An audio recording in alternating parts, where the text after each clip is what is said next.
شیخ عبد القادر جیلانی رحمۃ اللہ علیہ، جنہیں بعض لوگ غوث اعظم بھی کہتے ہیں، ان کے بچپن کا واقعہ بہت مشہور ہے۔ عبد القادر جیلانی رحمۃ اللہ علیہ کو بچپن ہی سے علم حاصل کرنے کا بے پناہ شوق تھا۔ آپ نے اپنی شروعاتی تعلیم کو اپنے ہی گاؤں جیلان میں حاصل کیا، لیکن پڑھنے کا اتنا شوق تھا کہ پڑھنے کے لیے کہیں بھی جا سکتے تھے، لہٰذا اعلیٰ تعلیم حاصل کرنے کے لیے بغداد جانے کا فیصلہ کیا۔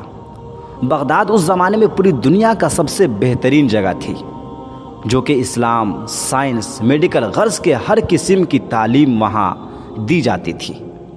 چونکہ اس زمانے میں گاڑیاں اور موٹر کاریں وغیرہ نہ تھی، اس لیے لوگ قافلوں کی صورت میں پیدل ہی سفر کیا کرتے تھے، لہٰذا آپ کی والدہ نے آپ کو بھی بغداد جانے والے ایک قافلے کے ساتھ کر دیا۔ سفر پر روانہ ہونے سے پہلے آپ کی والدہ نے آپ کو کچھ خوراک اور 40 اشرفیہ گزر بسر کرنے کے لیے دے دیا۔ اس زمانے میں قافلے پر ڈاکو وغیرہ کی طرف سے حملے کا خطرہ ہمیشہ لگا رہتا تھا۔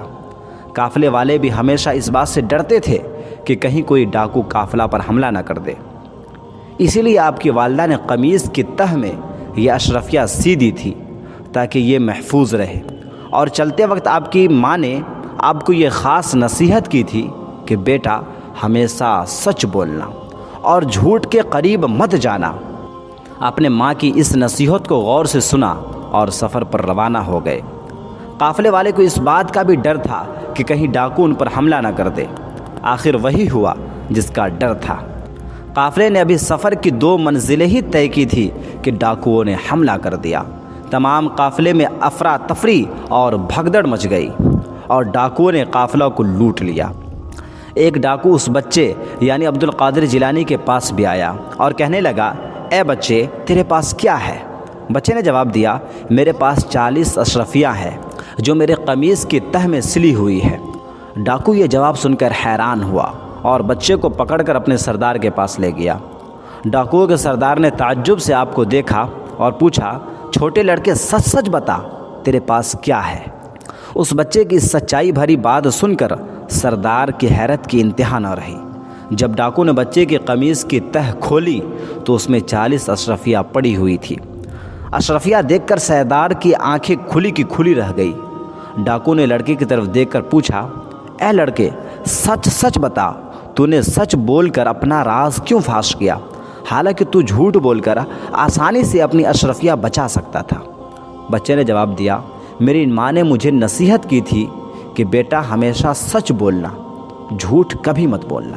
میں نے اپنی ماں کی نصیحت پر عمل کیا ہے۔ بچے کا جواب سن کر سردار اس قدر متاثر ہوا کہ بے ساختہ اس کی آنکھوں سے آنسو نکل آئے۔ وہ سوچنے لگا کہ ایک طرف یہ لڑکا ہے جسے اپنی ماں کی نصیحت کا اس قدر خیال ہے، اور دوسری طرف میں ہوں کہ اپنے مالک حقیقی یعنی اللہ کے احکام سے غافل ہو کر بے گناہ لوگوں کو لوٹتا ہوں۔ اس وقت سے ڈاکو نے سچے دل سے توبہ کی اور پکا سچا مسلمان ہو گیا۔ پھر قافلے کا لوٹا ہوا مال بھی واپس کر دیا۔ اس چھوٹے بچے کے صرف ایک سچ بولنے کی وجہ سے اس کی اشرفیہ بھی اس کو واپس مل گئی، سارے قافلے کا سامان بھی اس کو واپس مل گیا، اور ڈاکوؤں نے بھی ڈاکو گیری کرنا چھوڑ دیا۔ ہمارے رسول صلی اللہ علیہ وسلم نے بھی فرمایا، مسلمان بزدل ہو سکتا ہے، بے ایمان ہو سکتا ہے، گناہ گار ہو سکتا ہے، لیکن جھوٹا نہیں ہو سکتا۔ خود اللہ کو اس بچے کا سچ بولنا اتنا پسند آیا کہ اسے اپنے وقت کا ولی بنا دیا۔ یہ اتنے بڑے اللہ والے تھے کہ آج تک ان کی مثال نہیں ملتی ہے۔ آج کے لیے اتنا ہی۔ اس طرح کے اور بھی انٹرسٹنگ اور نالجبل ویڈیو کے لیے ہمیں لائک، فالو اور سبسکرائب ضرور کریں۔ ہم پھر ملتے ہیں اگلی ویڈیو میں، جب تک کے لیے اللہ حافظ۔